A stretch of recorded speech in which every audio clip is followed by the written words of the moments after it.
eu sou Mariana Riscala, uma mulher branca com olhos castanhos, cabelos castanhos encaracolados na altura dos ombros e eu estou vestindo uma blusa preta. Nós estamos de volta com o Consulta de Rotina, o videocast do Grupo Amil. Nessa segunda temporada, nós teremos muitas novidades e formatos ainda mais dinâmicos.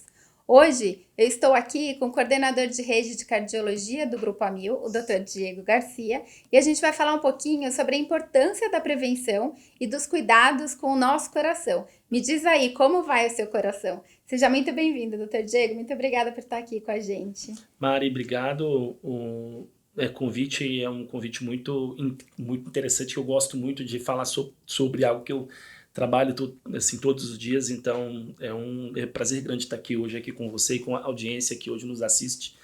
Então, fazendo a minha autodescrição, eu sou um homem branco de 1,80 m, apesar de estar sentado, cabelo preto, barba, e estou vestindo uma blusa branca e um paletó azul. Obrigada por estar aqui com a gente. A gente tá, inclusive, aí em setembro a gente fala, né, do Dia Mundial do Coração, por isso que a gente resolveu aí trazer um pouquinho sobre esse tema. Vocês devem estar percebendo que já tem algo diferente, né? Uma das nossas devem estar perguntando onde está nosso outro convidado, né? Justamente essa é uma das novidades dessa temporada. As nossas pessoas colaboradoras, elas vão participar com a gente por meio de áudio, de vídeo ou de texto, enviando a sua pergunta pelo nosso WhatsApp, e aí elas vão participar. A gente vai conferir a primeira pergunta, vamos lá? Quem enviou pra gente a primeira pergunta foi a Chayane Oliveira da Conceição. Ela é analista administrativa do Morumbi. E ela quer saber, doutor, quais são os exames de rotina que a gente tem que realizar para detectar os problemas cardiovasculares? Perfeito. Eu acho que o ponto mais importante é a gente saber que, antes até dos exames, eu acho que o mais importante é a avaliação clínica. Então, a avaliação clínica, e nem sempre com o médico cardiologista, mas com o médico que você frequenta. Assim, se for uma criança, um pediatra, se for, às vezes, um adulto clínico geral, se for um paciente idoso, geriatra, por exemplo.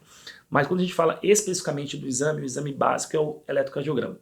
Então, eu acho que... E assim, geralmente, esses médicos, eles costumam já pedir o eletro, que é assim, um exame simples, básico, e é um exame que já traz bastante informação para a gente.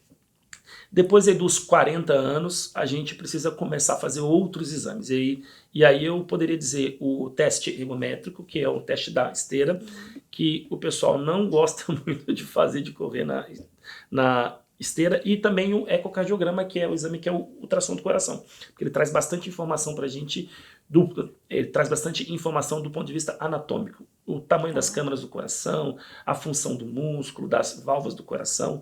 Então eu diria que seriam esses três exames principais: o eletro, o teste e o eco. Obviamente, depois desses exames iniciais, dependendo da queixa, dependendo do que esses exames encontrarem, o médico pode solicitar exames adicionais. Legal. E quando a gente fala, né, se existe algum perfil, homem, mulher, a gente tem uma pergunta importante aí da Rani, que é a nossa diretora de comunicação corporativa, e ela quer saber se mais mulheres estão sofrendo com essas doenças cardiovasculares e se tem algum cuidado específico que a gente deve observar. Perfeito. Quando a gente olha do ponto de vista estatístico, a incidência de doenças cardiovasculares aumentou de forma global na população. Quando a gente olha especificamente o público feminino, eles têm uma cardioproteção, que é uma certa vantagem das mulheres, ou seja, no período na idade fértil, por causa da proteção hormonal. Então, a incidência de eventos cardiovasculares, infarto, AVC, ela é menor quando a gente compara com homens aí de mesma idade.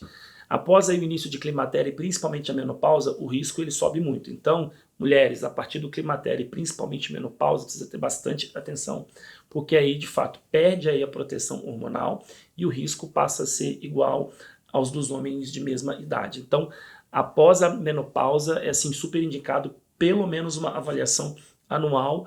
Pode ser inicialmente com o próprio médica ginecologista, porque ele pode pedir os exames e fazer uma avaliação clínica inicial, e posteriormente, caso seja identificado alguma coisa, o médico pode encaminhar para o colega cardiologista. Legal, tava bom demais pra ser verdade, né?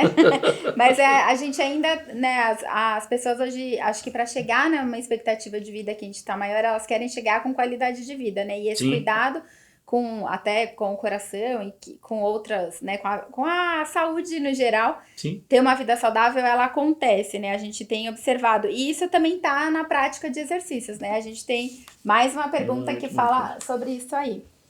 A Ana Paula Macedo de Novaes, ela é analista administrativa do Morumbi, ela quer saber também quanto tempo de exercício físico e se tem uma frequência que é recomendada para a gente manter essa vida saudável. Ótimo. A gente tem uma resposta muito simples e objetiva para isso, porque a gente tem uma recomendação formal da Organização Mundial de Saúde, que é a gente precisa ter no mínimo 150 minutos semanais de atividade física. E isso aí deve ser dividido entre 2 a 3 vezes na semana. Qual que é esse racional? Primeiro, vários estudos mostraram que essa seria uma frequência mínima adequada. Menos do que isso, a gente assim considera a pessoa sedentária, literalmente. Então, quem quer saber se está ou não está sedentário, é fácil. Se você faz 150 minutos de atividade física semanal, mais do que isso, sim, você não está sedentário. Menos do que isso, sim, você está sedentário. Então, isso é um critério interessante. E por que a gente precisa dividir isso? Porque o nosso corpo precisa estar habituado com a prática de atividade física. Então, a lógica de ser 2 a 3 vezes na semana, no mínimo, é que assim, o nosso corpo precisa estar quase que, no mínimo, um dia sim, um dia não, praticando atividade física. Se for dizer, o que é o mundo ideal? O mundo ideal é praticar, gente, atividade física todo dia. Uma caminhada já... No mínimo... No mínimo, né? É o que é assim, recomendado mesmo. Você fala assim, o que é o melhor para a minha saúde? É fazer todos os dias. Isso é possível? Nem sempre isso é possível dentro aí da nossa rotina corrida. E um ponto importante esse que você citou, que eu acho que é bom a gente esclarecer, quando a gente compara os níveis de intensidade de atividade física. Então, quando eu penso fazer uma caminhada, ela traz o mesmo benefício do que às vezes fazer uma corrida? Não, o benefício da corrida é maior. Por quê? Porque a intensidade ela também está associada a um benefício maior, não só olhando do ponto de vista cardiovascular, mas para a saúde de forma global. Né? E outra coisa que é importante também é quando a gente fala de atividade física, às vezes a gente tem isso na mente. Ah, não, eu só vou fazer musculação ou eu vou fazer uma caminhada.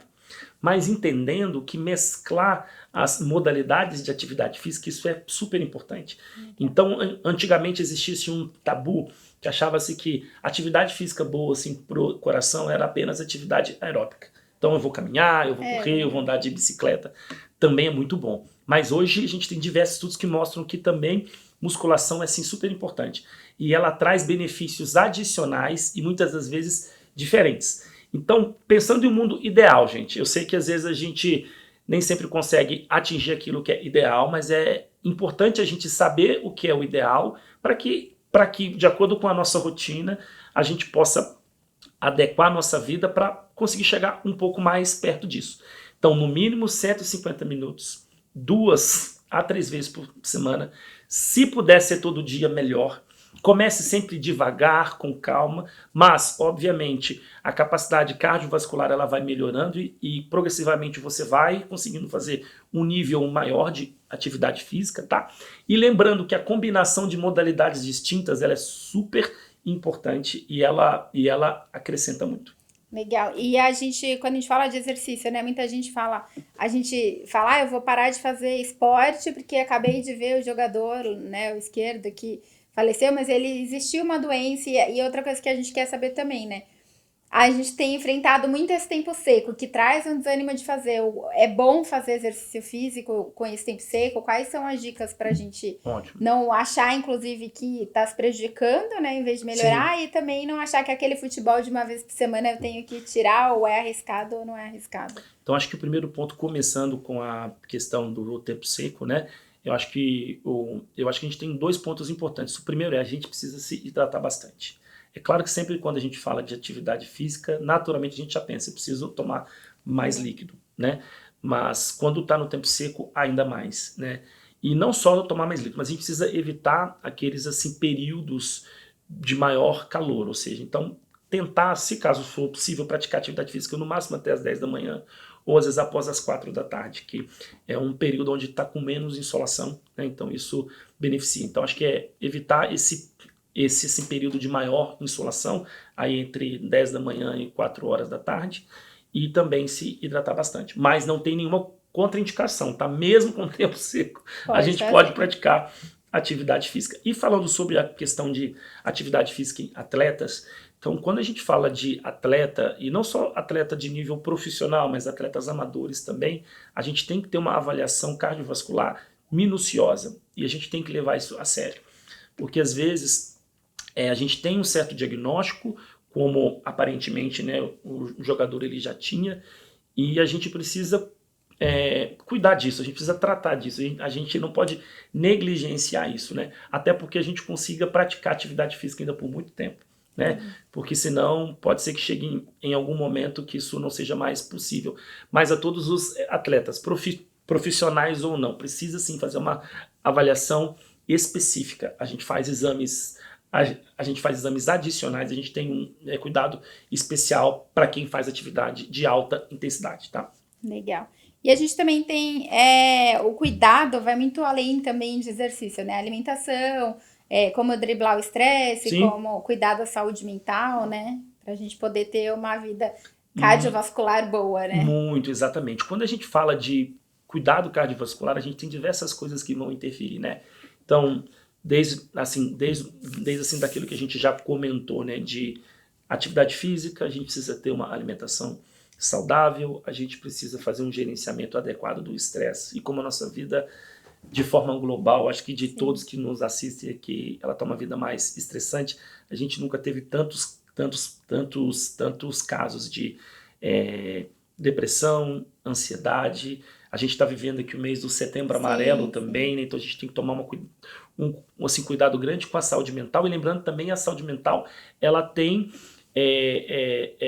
a saúde mental também vai ter uma intersecção com a parte física. Então a gente pode ter sinais, sintomas e até doenças que são desencadeadas ou às vezes doenças que são exacerbadas por causa da questão mental. E um outro ponto que é super importante, que às vezes é negligenciado, é o sono, gente. O sono é super importante.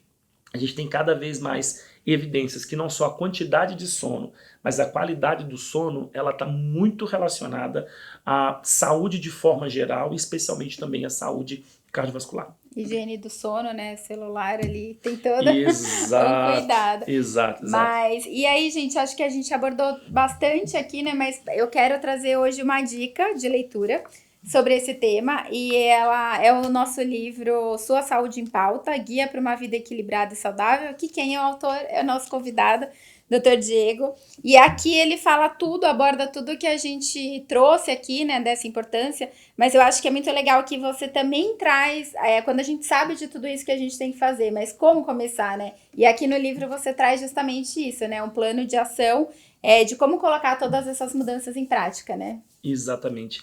Aqui eu quis colocar no livro, como cardiologista, a gente brinca que nós trabalhamos muito a prevenção primária, que é para aquele paciente que nunca teve nenhuma doença. A gente trabalha a prevenção secundária, que é aquele paciente que já teve algum tipo de doença, ou às vezes tem uma doença e assim, a gente precisa diminuir o risco que ele tenha de novo ou que aquela doença piore, né? Então aí eu procurei abordar aspectos físicos, psicológicos, sociais até, enfim, e principalmente terminando no fim do livro, porque às vezes você vai pegar o livro e você vai falar, tudo bem, então eu sei que eu tenho que fazer isso na parte de atividade física, alimentação eu preciso fazer isso, eu preciso fazer aquilo naquele outro aspecto da vida, mas às vezes é difícil conciliar e planejar isso dentro da nossa vida.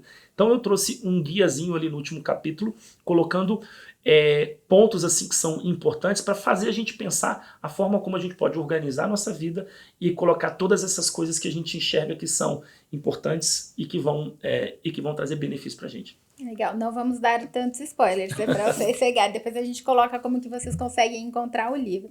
Doutor, muito obrigada pelo nosso papo, foi rápido, mas acho que a gente conseguiu trazer tudo, né, essa importância da gente cuidar do nosso coração e consequentemente aí da nossa saúde.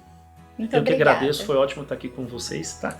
Participando aqui desse primeiro episódio da nova temporada do Consulta de Rotina. Obrigado, gente. Bom, a gente vai voltar em breve. Ou seja, agora que você já tem todas essas informações, agora você não tem mais desculpa para não se cuidar. Isso é uma responsabilidade sua, cada um de nós.